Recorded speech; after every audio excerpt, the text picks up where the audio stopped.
This is the Cadillac Grill I have for sale.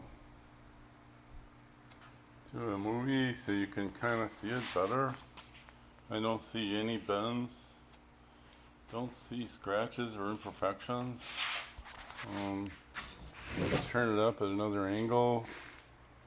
Looking at it, I don't see anything about it that seems off. Doesn't seem like anything's wrong.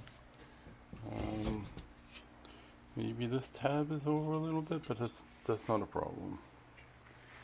Don't see anything. You can look at the back side. Looks nice and neat. Don't see any problems.